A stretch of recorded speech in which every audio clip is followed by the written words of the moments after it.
बिस्मिल्लाहिर्रहमानिर्रहीम बिस्मिल्लाहिर्रहमानिर्रहीम अस्सलामु अलैकुम वरहमतुल्लाहि वबरकातुहू।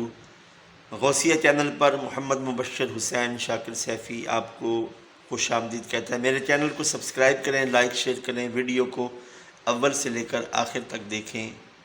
आपका ये अमल इस चैनल को आगे बढ़ाने का और नेकी के इस पैगाम को आगे पहुँचाने का ज़रिया बनेगा।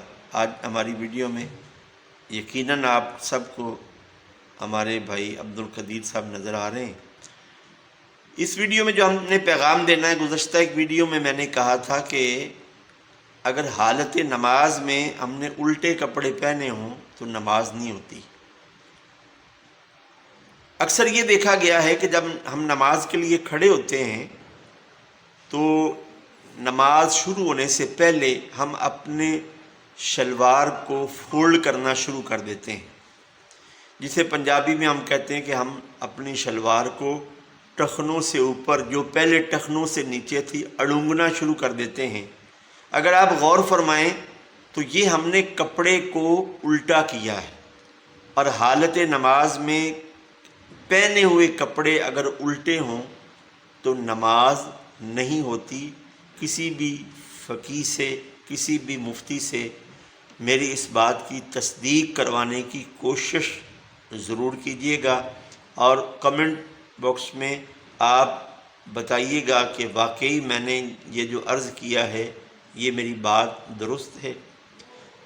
ये जो हमारे पास एक कॉन्सेप्ट है ना कि नमाज से पहले शलवार को टखनों से ऊपर करें, ये दुरुस्त नहीं है।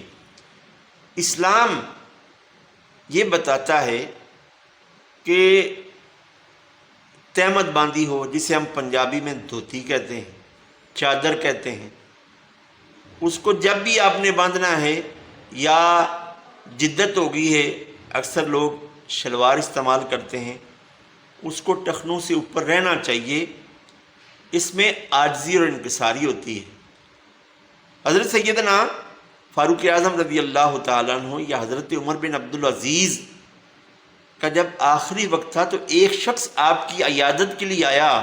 जब वो वापस जाने लगा ना तो उसकी जो चादर, जो लुंगी, जो तहमत जो बांधी हुई थी, वो ज़मीन के साथ, जैसे ज़मीन को साफ़ करिए, ज़मीन के साथ लग गया। आपने फरमाया ये बंदा एक तो कपड़े को ख़राब कर रहा है, दूसरा तकब्बुर कर रहा है।